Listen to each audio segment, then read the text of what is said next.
Ahu mga kamao, another day, another vlog po tayo ngayon. Ngayon po pupunta kami sa museum ng KF doon sa pagtatrabaho ko po. Ayan po si baby Maoy Liit. Oh, excited na siya. Gusto niya na umalis. Oh, di ba? Hello po. Ladies and gentlemen, this is your captain speaking. We'll be arriving at our destination shortly.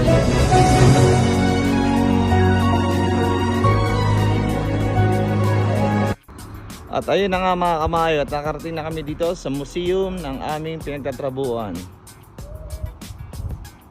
Kung saan, dito po naka-display ang mga lumang eroplano ng may-ari ng aming company. So ayan po. Ayan po yung museum niya.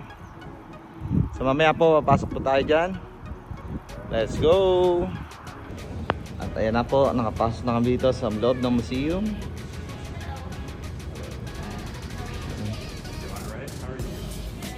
Ikutin namin. So ayan po yung mga lumang engine, mga dating eroplano. At ito na nga po, papasok po tayo sa flight simulator ng eroplano, kung saan ito yung ginagawang mga testingan kung paano lumipad, kung paano ka maging isang piloto.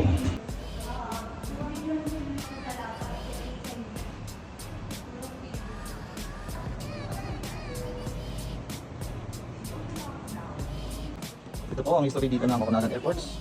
O paano po sila nagsimula dito sa airport dito sa Ilona. Ito po. From 1930 until 2020.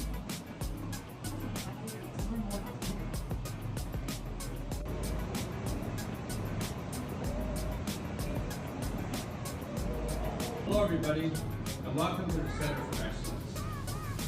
Ayan po yung may-ari ng KF. Sa hologram siya. Ito, nandito naman po kami ngayon sa eroplanong ito. Siya po ay Beechcraft Staggerwing. Ang ganda, di ba mga kamaoy? Oh, wala ka na makikita ng ganyan. So ayan po siya. Siya po ay Beechcraft Staggerwing. At ito naman po ang kanilang fighter jet. Oh, napakaganda.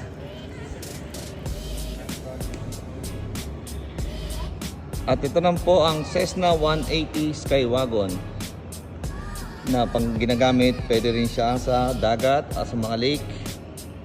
Ayan po. Mga old model na po yung mga aeroplano dito, pero naka-maintain pa po sila. So kaya mga nilagay sa museum, gaganda po. Hindi mo na po makikita to. Only here sa KF.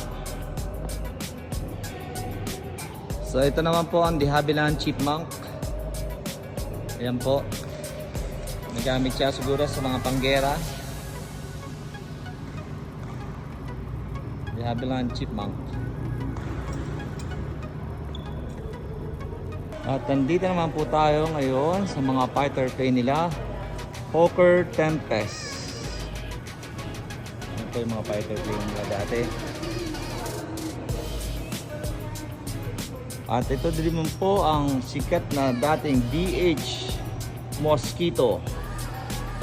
Yan po yung mga ginagamit natin sa gera, mga kamaoy.